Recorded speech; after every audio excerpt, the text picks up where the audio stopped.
Bonjour les petits loups. Cette deuxième vidéo concernant comment baisser les épaules, je vais vous donner encore un autre outil. Alors il s'agit d'un sac de frappe.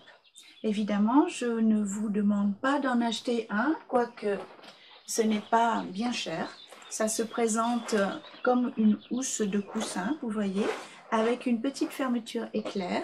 Vous l'ouvrez et vous le remplissez de riz, sable, semoule, ce que vous voulez de fin pour ne pas vous faire mal aux mains.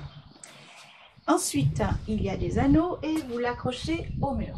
Alors, si vous n'avez pas de sac de frappe, vous prenez une housse de coussin avec une bonne couture et surtout une bonne toile, une toile de jute ou une grosse toile bien épaisse. Vous le remplissez donc des mêmes matériaux que j'ai dit auparavant.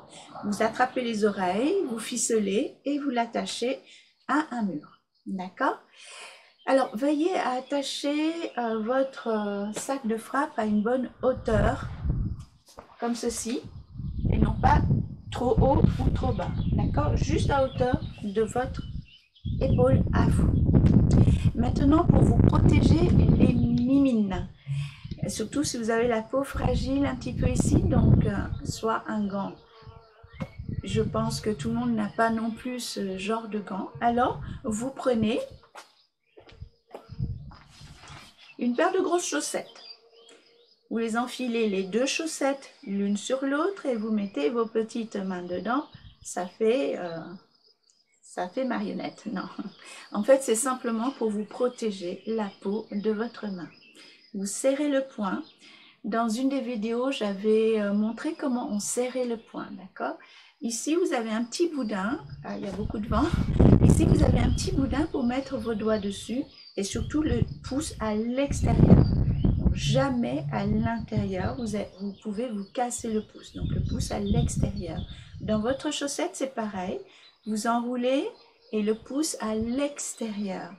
Et ne serrez pas trop le poing. Laissez un petit espace comme si vous aviez un amortisseur à l'intérieur de votre poing. D'accord? Aujourd'hui, je vais vous montrer comment détendre les épaules grâce à un exercice de frappe et aussi d'endurance, de cardio. Donc, vous vous mettez en face de votre sac de frappe.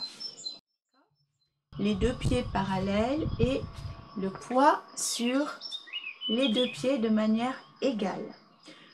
Pour ceux qui se sentent à l'aise, vous pouvez vous mettre dans la même position que la grue qui déploie ses ailes, c'est-à-dire que le poids est réparti sur la jambe arrière et la jambe devant, juste effleurant le sol.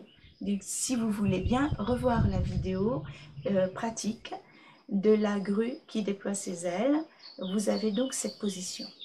Bien, en face de votre sac, déjà la main droite, vous allez la mettre à gauche, c'est-à-dire à droite du sac, ici. D'accord? Vous l'enlevez et la main gauche, vous la mettez donc l'autre côté, de manière à croiser. D'accord? Donc à chaque fois, regardez, je vais croiser. Voilà, vous voyez bien, je croise. Je ne frappe pas de manière parallèle, comme ceci, mais je frappe de manière croisée. D'accord? Quand vous arrivez sur votre sac de frappe, allongez, comme ceci. Et on ne frappe pas avec cette partie, attends, je vais enlever mon gant, avec cette partie des phalanges, mais avec celle-ci, ces trois phalanges inférieures. Ce qui fait que mon poing, il remonte un petit peu. Donc du coup, regardez,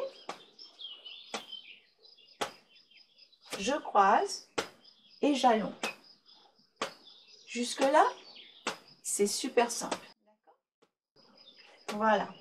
Alors, l'exercice pour relâcher les épaules à travers la frappe, c'est celui-ci. Vous allez, s'il vous plaît, vous chronométrer sur 1 minute vos frappes. Et sur 1 minute, il faut que vous teniez la minute avec le maximum de nombre de frappes.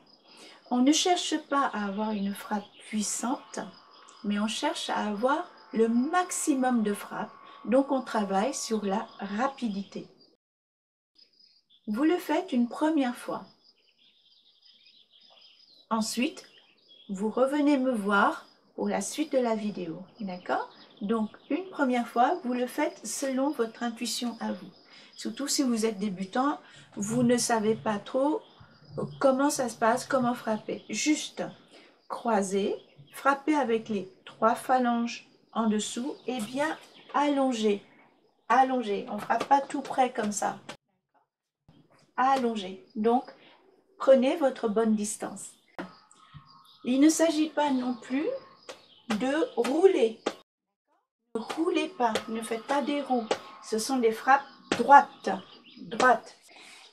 1 minute. Et le maximum de frappes possible sans chercher à avoir une frappe puissance. D'accord?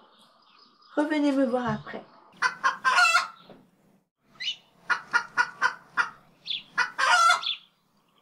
Maintenant que vous avez fait votre minute, vous allez s'il vous plaît constater en vous-même, est-ce que vous êtes essoufflé? Et est-ce que vous avez une tension ici au niveau des épaules? Si vous êtes essoufflé, si vous avez constaté une tension ici aux épaules, c'est que vos épaules ne sont pas relâchées durant cet exercice. Donc, prenez un verre d'eau, reposez-vous et on va recommencer. Cette fois-ci, avec la conscience de bien relâcher vos épaules. Il y a une différence entre ça et une différence entre ça. Vous voyez, il y a eu un rebond. C'est-à-dire que si je fais ça et qu'il n'y a pas de rebond, c'est que mon épaule était tendue. Et pourquoi pas peut-être remonter, comme ceci. Ça, c'est pas bon du tout. Donc si vous avez un espèce de rebond sur votre sac, c'est que déjà votre épaule, elle est détendue. Donc je recommence avec mes chaussettes, parce que le sac, il est rugueux. Ici, rebond, rebond. Et je continue. Je continue à frapper le plus possible en relâchant bien les épaules. Et là, au lieu d'avancer, de forcer dans l'épaule, je vais penser à mon coude. Regardez, mon coude, j'avance le coude. J'avance le coude, d'accord? Et c'est en pensant à votre coude, en avançant votre coude, que vous allez relâcher l'épaule, ici. Là, pour le moment, on ne parle même pas du bas du corps. On parle juste de ça qui donne le coup de poing. D'accord?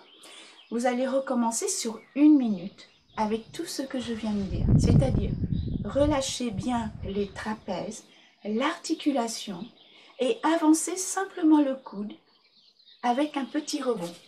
Boum! Vous voyez? C'est rebondi. Et vous refaites encore sur 1 minute.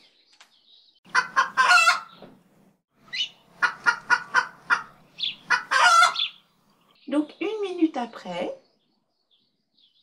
que constatez-vous comme différence avec la première minute? Est-ce que vous respirez mieux, moins essoufflé? Est-ce que vos trapèzes sont plus relâchés? Si oui, alors vous avez réussi cet exercice. Si vous le faites de manière régulière, c'est-à-dire un petit peu tous les jours avant votre pratique tai chi, alors vous allez permettre à vos épaules de se relâcher dans ce mouvement-là. Alors évidemment, c'est d'aller le plus rapidement possible sans perdre la structure, c'est-à-dire la qualité. Si vous faites ça, ça ne sert à rien du tout. D'accord? On va très rapide, mais ça ne sert à rien. Parce que vous n'allez pas vraiment travailler les épaules. On allonge, voilà, on croise et rebond. Rebond. et le plus rapidement possible.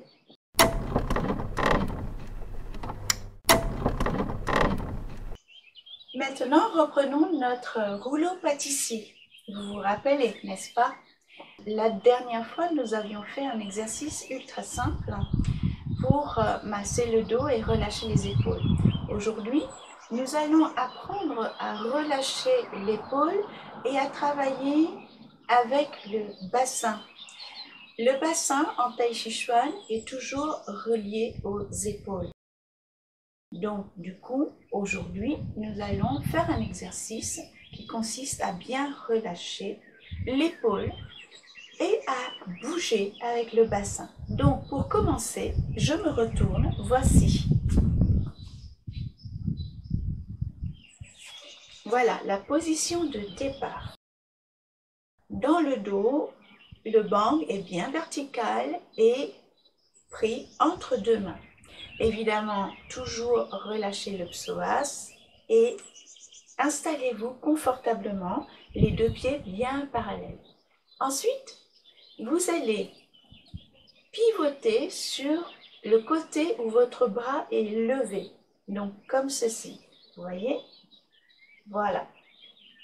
Donc attention, veillez à ce que le genou d'appui n'entre pas, d'accord? Restez toujours bien aligné et bien dans votre verticalité. Donc premier exercice, mettre le poids ici à droite puisque la main droite est levée. Et ensuite faire une rotation ici du nombril, donc du bassin. Lorsque vous allez faire votre rotation, vous allez lâcher la main qui est en bas. Vous la lâchez. Si je le fais dos à vous, ça fait ceci. Je lâche. Et dès que vous lâchez aussi l'articulation de l'épaule. Regardez. Voilà. Évidemment, si votre épaule était bien montée, bloquée et tendue, vous ne pourriez pas le faire. Si mon épaule est vraiment tendue et en tension, eh bien, ça va faire ça en fait. Vous voyez? Et ça fait très mal. Et donc, le but, c'est de chercher le confort dans le mouvement. Et le confort dans ce mouvement, c'est justement de relâcher votre épaule. Donc, encore une fois, ici, rotation du bassin et lâcher la main du bas, ce qui fait que ça vient. Je vous le fais ici, regardez, et